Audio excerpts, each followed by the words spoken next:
Indigne-se.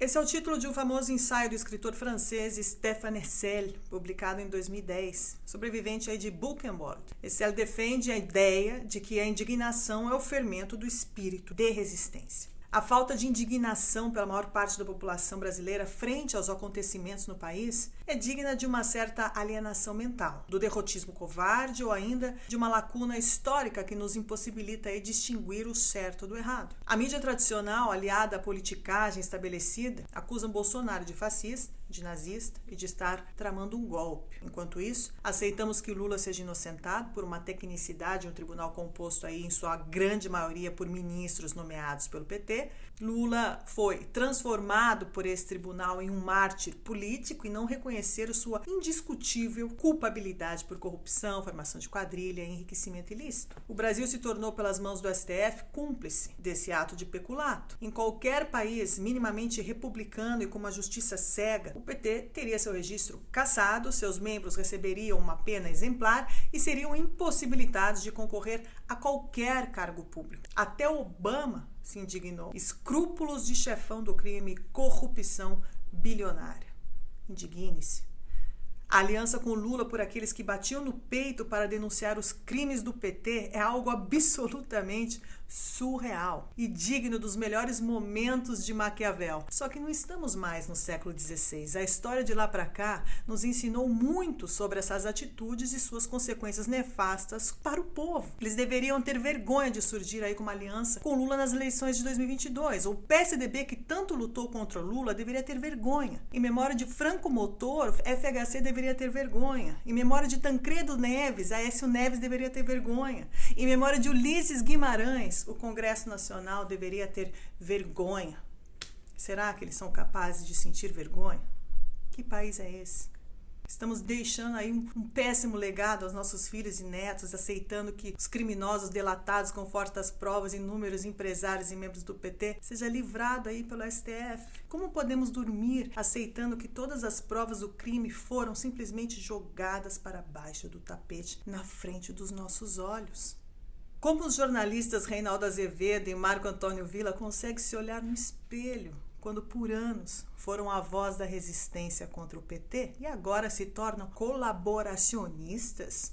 Como aceitar que Mário Sérgio Conte e Hélio Schussmann peçam por escrito ao jornal Folha de São Paulo um golpe militar para remover Bolsonaro do poder, ou ainda até mesmo a sua morte? Mas como ousam desrespeitar a memória e o legado do jornalista Sr. Frias, que certamente não compactuaria com esses crimes ou com qualquer ato que defendesse o rompimento com a democracia pelo uso da força? Indigne-se.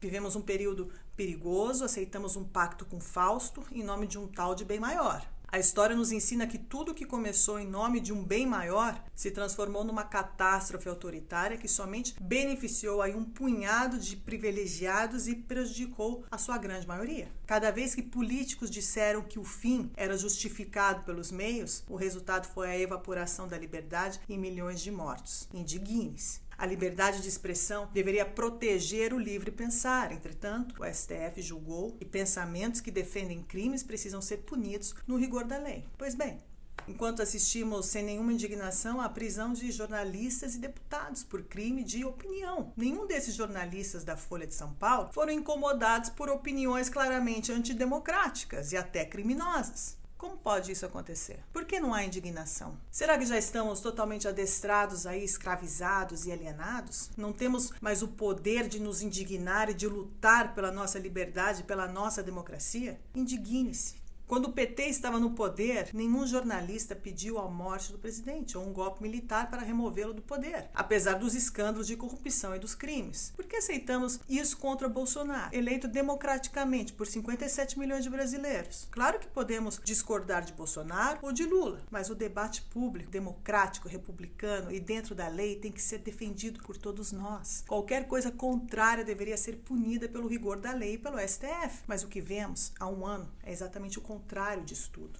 A democracia está claramente ameaçada e parece que estamos aí num regime autoritário que interpreta em função de interesse a lei para a proteção de um grupo político contra o outro. Ou seja, a justiça não é mais cega. Indigne-se. Os grandes democratas deste país se curvaram ao crime e ao Lula, recusando o debate político para tentar vencer Bolsonaro nas urnas ou na força. Ter livrado um criminoso não faz de Lula um inocente. Se juntar a um criminoso e pedir um golpe militar para vencer Bolsonaro não representa o espírito democrático. Estamos flertando com o autoritarismo e pedindo uma ditadura em nome de um bem maior. Assim começaram as piores e mais violentas ditaduras. Indigne-se. Uma pessoa pode causar mal aos outros não apenas por suas ações, mas por sua inação. E em qualquer caso, ela é justamente responsável pelo dano. Em 1947, Winston Churchill disse: a democracia é a pior forma de governo, à exceção de todas as demais formas que têm sido experimentadas ao longo da história. Precisamos vencer as diferenças pelo diálogo, pela democracia e com o espírito republicano.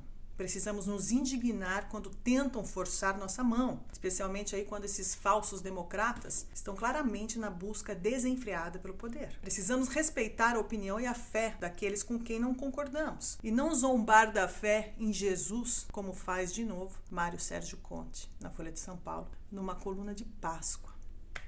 Indigne-se. Nada disso é construtivo e ataca frontalmente a liberdade, o que parece ter se tornado algo comum no Brasil nos últimos 12 meses. Não podemos esquecer que, para desempenhar seu papel essencial na democracia, a imprensa deve servir aos governados e não aos governantes. O jornalista Henry Louis McCann, que defendia que a imprensa deveria expressar a vontade popular, diz: eu acredito em apenas uma coisa: liberdade. Mas não acredito em liberdade o suficiente para querer forçá-la a alguém. Indigne-se.